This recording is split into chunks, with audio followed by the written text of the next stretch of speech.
কুরবানি ইসলামের গুরুত্বপূর্ণ বিধান ও বিশেষ ইবাদত। হযরত আদম আলাইহিসসালামের যুগ থেকে তা চলে আসছে।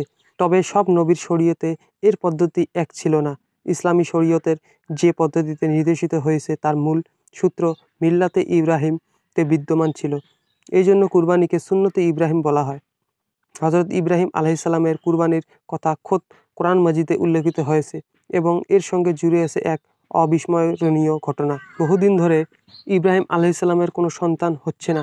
ধীরে ধীরে তার ও তার স্ত্রীর সন্তান জন্মের স্বাভাবিক বয়স পার হয়ে যায়। জীবন সন্ধ্যায় দাঁড়িয়ে তিনি আল্লাহর কাছে নেক সন্তান প্রার্থনা করেন। হে আমার রব, আমাকে নেক সন্তান দান করুন। সূরা সাফফাত। যত দিন যাচ্ছিল ইব্রাহিম আলাইহিসসালামের হৃদয়ে সন্তানের আকাঙ্ক্ষা ততই তীব্র হচ্ছিল এবং আল্লাহর কাছে ততই দুয়া কাতর হচ্ছিলেন। অবশেষে আল্লাহ তার আকাঙ্ক্ষা পূরণ করে একজন সহনশীল পুত্র সন্তান দান করেন। এই সন্তানের নাম রাখেন ইসমাইল। একজন অশীতিপর বৃদ্ধ লোক সন্তানের মুখ দেখলে কত আনন্দিত হবে সহজে অনুমেয়।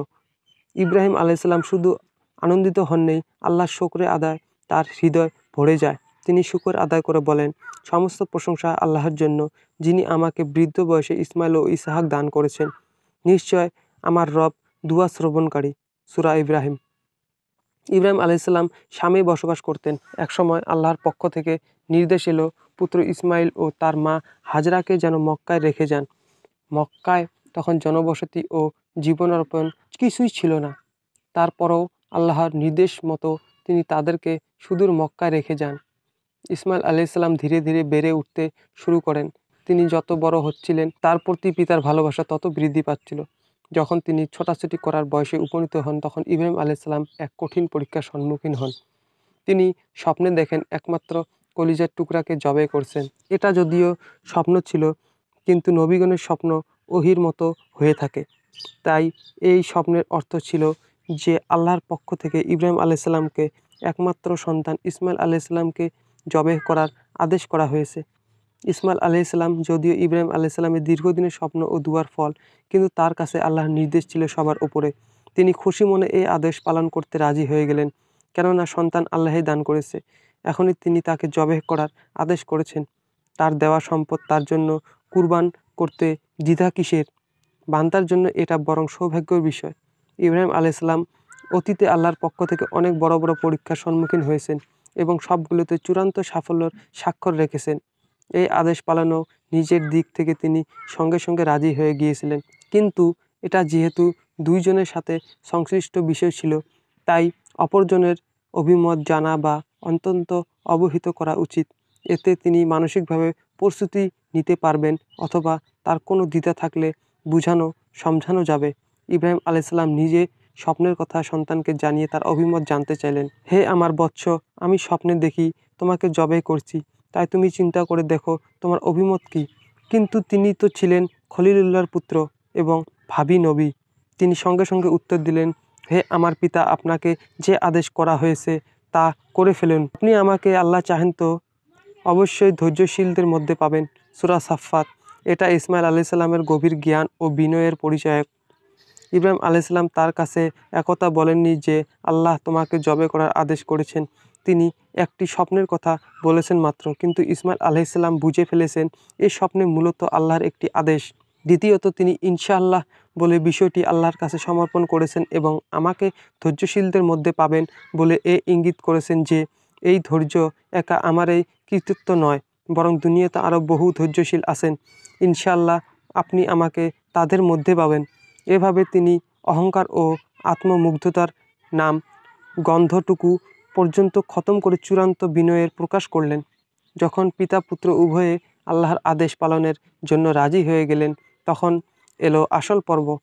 ইব্রাহিম আলাইহিসসালাম পুত্রকে জবাই করার জন্য কাত করে শোয়ালেন। জবাইয়ের ক্ষেত্রে যদিও সাধারণ নিয়ম হলো চিৎ করে শোয়ানো, কিন্তু ইব্রাহিম আলাইহিসসালাম ইসমাইলকে কাত করে শোয়ানোর উদ্দেশ্য সম্ভবত এই ছিল যে আল্লাহ তাআলার আদেশ পালন প্রসঙ্গে তারা দুইজন নিজেদের পক্ষ থেকে তো এটাই ধরে নিয়েছিলেন যে পিতা পুত্রকে কার্যত জবাই করবেন।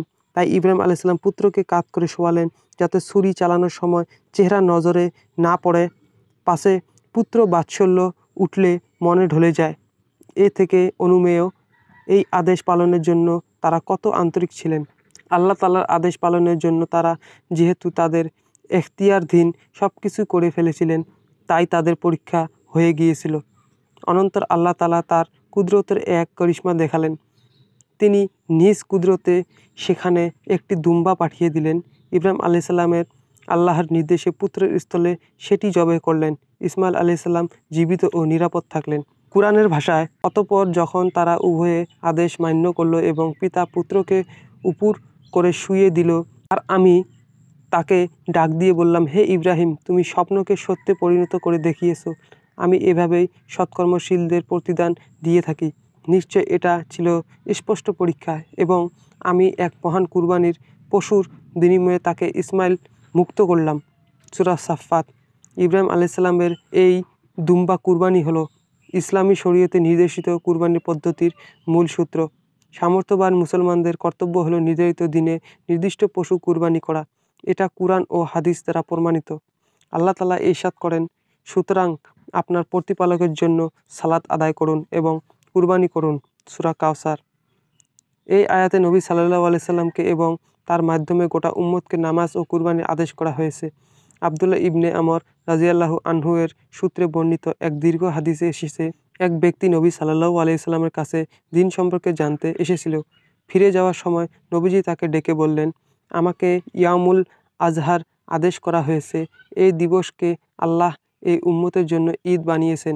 এই হাদিস থেকে জানা গেল আল্লাহর পক্ষ থেকে নবী সাল্লাল্লাহু আলাইহি সাল্লামকে কুরবানির দিন কুরবানি করার জন্য বিশেষভাবে আদেশ করা হয়েছে।